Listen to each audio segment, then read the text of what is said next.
You've heard me speak about nature versus nurture. Your nature needs to be your nature. If you're pretty risk adverse, look at risk adverse assets, right? It'll take a little bit longer. But what feels better is progress. That's why I tell you, on average, you're going to zoom out 3 years. You got to figure out where you want to be, because the shade you sit in was the seed somebody planted many years ago. So if you want to sit in the shade in a couple of years, you better start planting them damn seeds now. And the best part that happens is when you see things for what they are. Welcome to the Contrarian Capitalist Podcast, the ultimate destination for accredited investors and entrepreneurs seeking alternative wealth-building strategies. Discover how to fast-track your journey to wealth and time freedom by thinking outside the box. If you're ready to join the ranks of the Contrarian Capitalists and learn the most effective ways to reach your financial goals faster, you're in the right place. Let's get started with today's episode of the Contrarian Capitalist Podcast. Thank you once again for listening to another episode of the Contrarian Capitalist Podcast. I am your host and your favorite silverback, Sylvania Harrod, and on today's episode, I'm going to give you guys a little gem. There's this magical place that happens that is called peace. Because if we think about it in general, the ultimate thing we actually desire in life typically is peace. We wrap it up in things like, oh, we need X amount of money, relationships, job, status, car, house, all the external things. But the reality is, if you were able to go ahead and experience peace, everything else becomes smoother. I didn't comprehend this at first when people first told me about it, because I'm like, how in the world does that happen? Because if you listen to any of the previous episodes, everything I talk about is actually based on relationships. And so how we relate to things actually determines exactly how we experience things. I'll give you a prime example.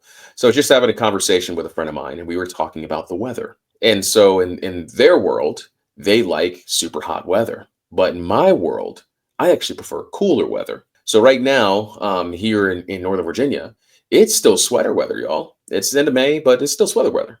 I love it because there's nothing like the crisp morning air. Like, to me, the bugs have come back, but they're like not fully alive yet, because they woke up like, oh my God, it's time to wake up. Oh my God, we're going to die. So it's one of those moments. So I enjoy that type of weather. I enjoy going out in maybe light sweatshirt, not a light sweatshirt. So I'm more of a sprawl guy. I think summer's a waste of time that we were just programmed to enjoy because that was the only time we got out of school. But in reality, unless it's summer at the beach, everything else is useless because you're just sitting there sweating, getting back knee sweat, yada, yada, yada. Whereas the other friend loves the warmth, loves the heat. I couldn't think of anything better in life. So let's look at that for a second. When we slow down and we look at that, two people, same conversation, completely unique experiences, because we have different relationships with this thing called the weather. Now, let's look at that in life. Most of the time, your suffering is caused by the relationship you have with an item. Really simple equation. If something exceeds your expectations, you're happy. If something is less than your expectations, you're pissed off. What's the variable in the equation? You.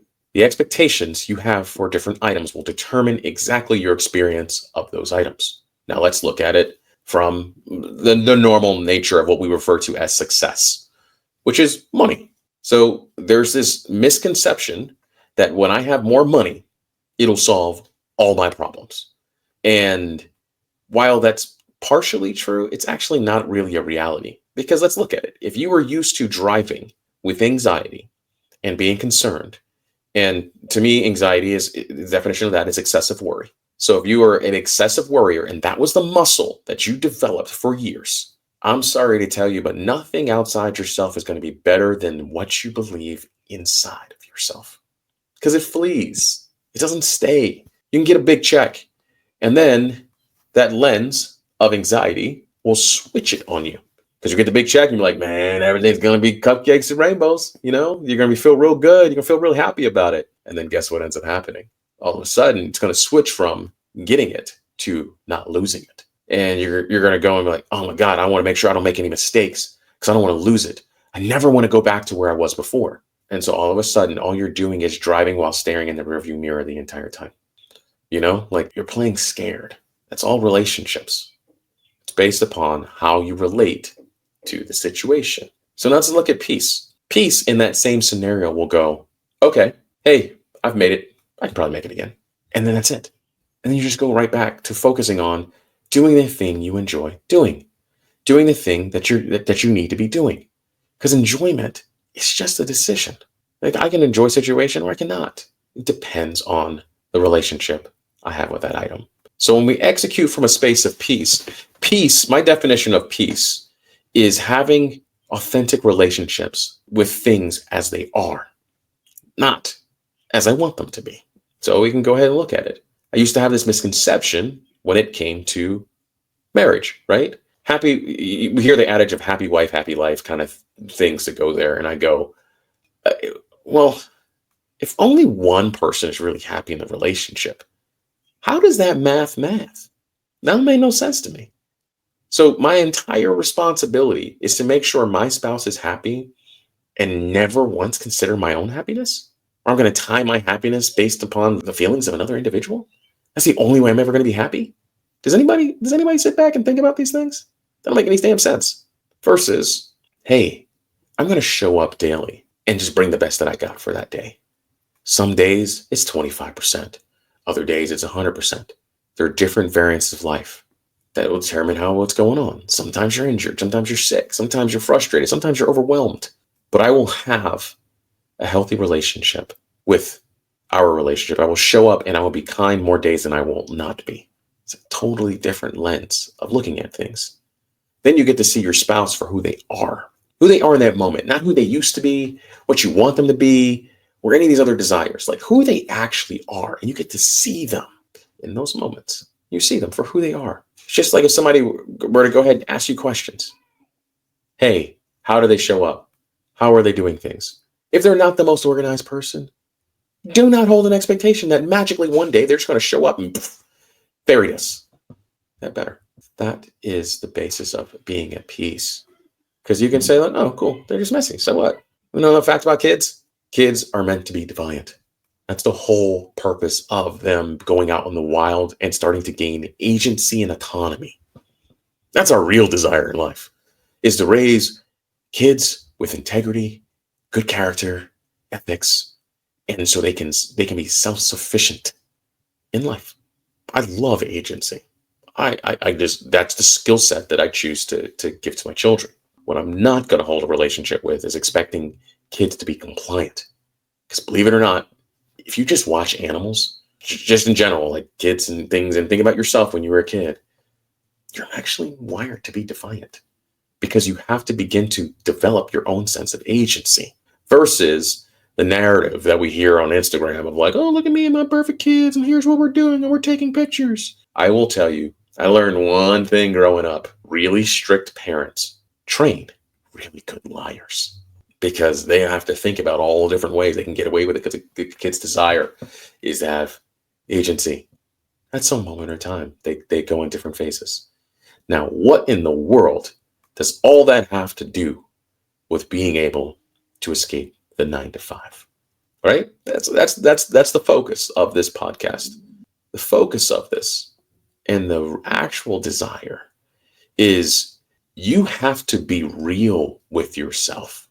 There's this illusion called retirement or building a business or escaping. The real reality is you don't really want to escape. What you want is time autonomy, time freedom, right? That's really what it is. But if you're still driving with anxiety and you have an inverse relationship with your current job, it's going to take you much longer because you have to have an audit, the real relationship with things that are going on. Because I'm here to tell you, entrepreneurship is not easier. Entrepreneurship doesn't have less stress. Entrepreneurship also at the same time, it has even more stress. And you have even angrier bosses. Those bosses end up becoming your clients. Even if you're an investor and you invested extremely well, you're still going to have downturns. You're still going to have misses. So it's not like it gets easier. The difference is you have the ability to navigate your own freedom. That's really the only difference. So you're going to trade in a 9 to 5 for a 24/8. Because once you start looking at that, whether you're buying a business, whether you're investing in real estate, you still have to play the game. Because business is a contact sport, y'all. It's kill or be killed. Not really, but you know what I'm saying. You have to have a real relationship with things for what they are, not what you want them to be. Because anybody that has gone through and has had to been first generation in anything has all kind of scars that they probably forgot about, y'all, because that's how they were wired. You've heard me speak about nature versus nurture.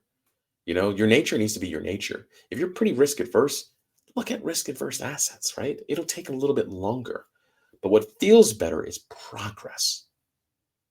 That's why I tell you, on average, you're going to zoom out 3 years. You got to figure out where you want to be, because the shade you sit in was the seed somebody planted many years ago. So if you want to sit in the shade in a couple years, you better start planting them damn seeds now. And the best part that happens is when you see things for what they are. Do you know how grateful I am for the time I spent in the 9 to 5? Oh my God. And it's not just some fake toxic positivity. It's real. I couldn't see it at that moment, but I can see it now. I can see the structure that it gave me. I can see the organization it saw me through. I could see where my downsides were. I can see exactly why I pissed off certain bosses at different times. The only difference was I was just an alligator in the wrong swamp. That's it. But it doesn't mean I can't learn a skill set.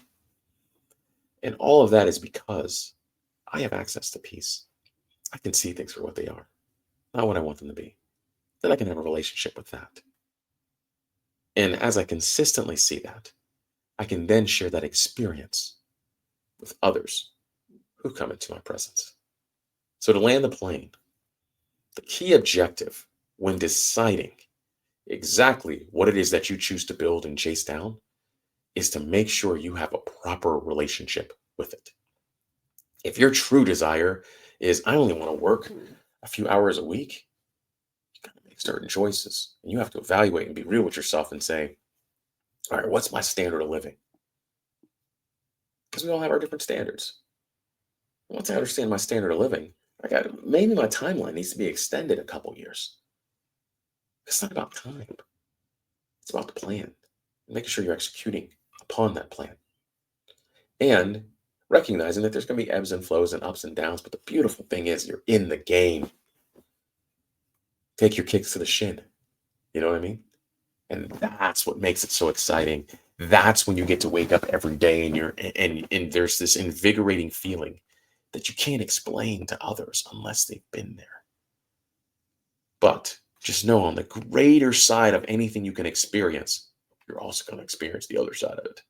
So if you have great effervescence on one side, you're going to understand a different level of anger than you ever could comprehend before. And that's the beautiful dichotomy of being a human being, right? It's about the experience. It's about what we're doing. And I firmly believe, and I will tell you this to my core, it has nothing to do with the destination. It has everything to do with the journey. So embrace it, enjoy it. And as always, if you have any questions or any things you need me to further explain, feel free to hit those DMs. Most of the podcast episodes are inspired by conversations that I'm having with other people who ask me these questions. They send me DMs. This is your podcast. This is for me to share the different pieces of insights and information that I do know, so I can be here to help and serve you. So as always, my friends, stay hungry, stay humble, and stay grateful. And until the next episode, cheers.